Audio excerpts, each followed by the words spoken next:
الاهلي ماله ماله سايق في دلاله ماله. العفريت اهو، النادي الاهلي اهو. الاهلي لما بيعوز صالح جماهيره مش بيصالح غير كده.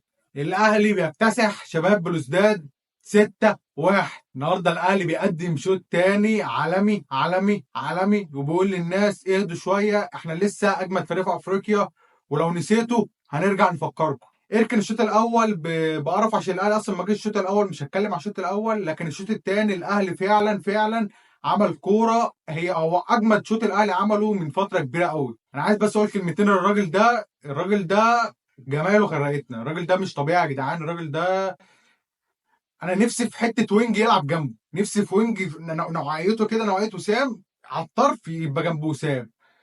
مش هتعوز حاجه تاني، خلاص هتشوف كل حاجه، وجوان واسيستات، وهتشوف كل حاجه. وامام عاشور النهارده بينزل، لا هو ده امام اللي احنا عايزينه. اثبت بقى على كده يا عم، فوق. هو ده احنا جايبينك عشان كده. النهارده انت نازل مركز، الكور الثنائيه مش عايز تخسرها، الكور كلها مركز فيها وانت مطلعها من رجلك. هو ده امام اللي احنا عايزينه. فالملخص كده، الاهلي لعب شوط تاني حلو. الاهلي صالح جماهيره وقال لجماهيره احنا لسه جامدين، ولسه برضه احنا مفيش حد قدنا، وباذن الله هناخد افريقيا وهناخد الدوري، بس يهدوا علينا شويه، احنا لسه اجمد تيم في افريقيا. نيجي بقى للعيبه. ما تدخلش فيك يا شناوي. انا كده كده انت عارف، انا كده كده بحبك، وسيبك من كلام الناس، وسيبك من كلام العيال. انت كده كده خلاص، انت بقيت اسطوره من اساطير الجيل. بس النهارده الجون ده ما يخش. رامي ربيعه ماتش كويس، وانت زي بدايه الموسم، انت عامل موسم زي الفل لغايه دلوقتي، ماتش كويس زي بقيه الماتشات اللي قبل كده، مفيش اي مشكله. اشرف داري الماتشات الجايه هيبقى احسن، وهو بدايه كويسه، والنهارده بدايه كويسه جدا جدا جدا يعني. خالد عبد الفتاح لعيب عادي جدا، واقل كتير من كل الناس اللي بتلعب في مركزه في الاهلي من وجهه نظري، يعني لعيب عادي جدا. يحيى النهارده كان متعصب، معرفش ليه، بس النهارده عمل ماتش كبير، وفي الشوط الثاني بالاخص، واغلبيه اللعيبه في الشوط الثاني النهارده كانت كلها جامدين. مروان عطيه، امتى اشوفك بتجيب اجوان، وامتى اشوفك بتعمل كره لقدام؟ عايزك تلعب كره لقدام بقى، مش كل كره تعرف تلعب بالعرض والورا. النهارده الشوط الثاني خلاص، انت المفروض تروح وتشوط وتجيب يعني. عايزك تفك شويه، انت متلاقي انت حاسك بتلعب من الكتف. اكرم توفيق عمل ماتش كبير لما راح باك رايت. هو في مركز هو لا تلعبه مركز 6 لا تلعبه باك رايت. مركز 8 دي اكرم توفيق مش هيأدي لك، وهيفضل طول عمره وحش لو لعبت مركز 8. السوليه شوط تاني كبير جدا جدا جدا، وانا في وجهه نظري لو انت هتلعب ب 2 8 السوليه لازم يبقى واحد منهم، وجنبه قفشه او امام عاشور. رضا سليم ما لحقش طبعا، وكان اتصاب وطلع في الدقيقه 20 تقريبا، فطبعا ما لحقش، فطبعا مش هنقيمه. حسين الشحات شوط اول ملخبط، شوط تاني برضه زي باقي كل اللعيبه، شوط تاني نازل مركز، شوط تاني باين عايز اللي هو عايز يجيب جون.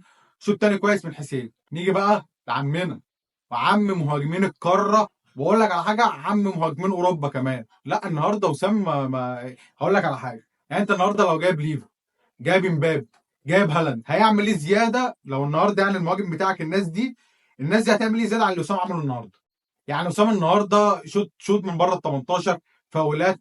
الجون الاول كره طايشه جون. لا وسام جه مصر غلط. نيجي بقى للتبديلات سريعا كده. امام عاشور زي ما قلت، هو ده امام عاشور اللي احنا عايزينه. وركز يا امام، احنا عايزينك كده، هو ده امام. نازل النهارده مركز زي ما قلت. النهارده امام ماتش من الماتشات اللي احنا عايزين نشوف امام كده على طول. فماتش كبير جدا جدا، او شوط تاني اخص، شوط تاني كبير جدا جدا من امام. وشابوه يا امام. بيرسي تاو لعيب كبير، بس هو محتاج، بس يعني محتاج في تقريبا هو عنده مشكله بره الملعب، او عنده مشكله مع حد في النادي ما تفهموش. بس هو لو صافي وصافي للكوره بس، لا لعيب متاسس صح، ولعيب متاسس كويس. هو محتاج بس تجديد دوافع عشان تحس ان هو بيلعب، مش عايز يلعب يعني، تحس ان هو. لكن ككواليتي، لا بيرسي بالنسبه لي ما فيش حد قده في مركز الوينج رايت في الاهلي، على الاقل في الفتره دي، لغايه ما تعمل ابجريد وتجيب حد اجمل منه. لكن دلوقتي لازم تستفاد من بيرسي تاو، لان هو لو انت عملته نفسيا صح لسه هيأدي لك. بس فهم دول التبديلين اللي عملوا الفرق اللي احنا نتكلم عليهم، هم دول اللي نزلوا فعلا عملوا حاجه. لكن بقى باقي التبديلات، هو نزل كريم الدبيس وكهربا واحمد نبيل كوكا، ما لحقوش طبعا يعني، عملوا ماتش كويس بس يعني مش هنقيمهم. هم دول التبديلين، هم عاشور وبيرسي تاو، هم دول فعلا التبديلين اللي غيروا شكل الماتش النهارده. بس وفي النهايه شوط تاني كبير من لعيبه الاهلي، ولازم لعيبه الاهلي تركز على المستوى ده. والمستوى ده فعلا يعني، انت الشوط الثاني هو ده الاهلي، احنا عايزين الاهلي كده. الاهلي لازم يروح على الجون وشراسه وقوه وكوره، لازم يبقى فيه كوره، مش عايز كل ماتش ضرب وقوه. النهارده الشوط الثاني شفت كوره كويسه. فمبروك للاهلي ومبروك لجماهير الاهلي، والاهلي النهارده بيصالح جماهيره، وهديه مقبوله يا اهلي. السلام عليكم.